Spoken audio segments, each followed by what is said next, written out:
And as the world rings in New Year 2025, it brings a mix of hope and uncertainty for those living in conflict zones.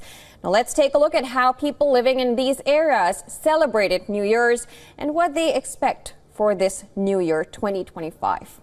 In Syria, people gathered at a Christmas market in Damascus to welcome the New Year with fireworks and waving the Syrian flag. Many recorded the event on their phones to mark the significant milestone in the country's history.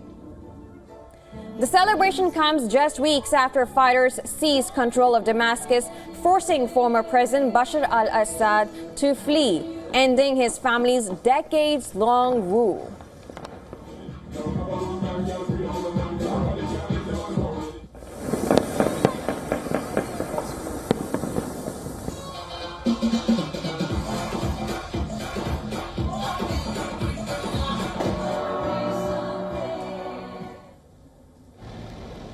Ahead of the celebrations, armed fighters from the Islamist group Hayat Tahrir al-Sham, which captured the capital on December 8th, were seen patrolling the streets of Damascus as residents went shopping for the celebrations.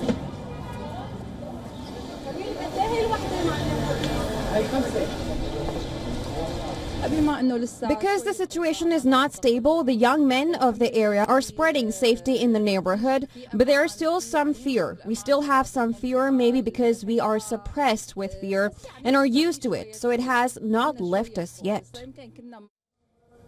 In war-ravaged Gaza, people are hoping for an end to the conflict that has ravaged their lives. The second winter of the war has worsened the humanitarian crisis with harsh weather conditions, destroying homes and worsening the suffering. This was seen in Khan Yunis, where dozens of tattered tents were blown away or flooded by the strong winds and rain, leaving families struggling to repair the damage.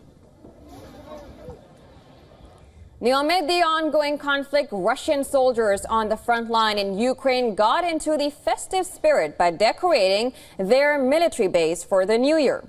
The decorations included figurines of Dead Moroz, the Russian Santa Claus, and Russian flags. The celebratory atmosphere comes as the Russian army made significant gains in eastern Ukraine in recent months. Meanwhile, celebrations were subdued in the Russian capital as residents and tourists welcomed the New Year on the streets of Moscow for a third consecutive year since the start of the offensive against Ukraine. Moscow authorities canceled the traditional fireworks display. The Red Square was also fenced off by police, with the Kremlin wall's illumination turned down.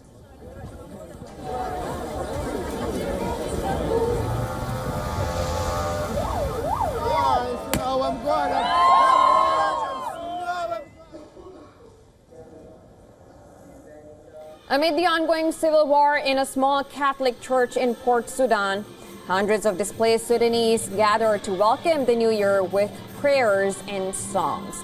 Many held on to the dream of returning home in 2025, leaving their displacement struggles behind.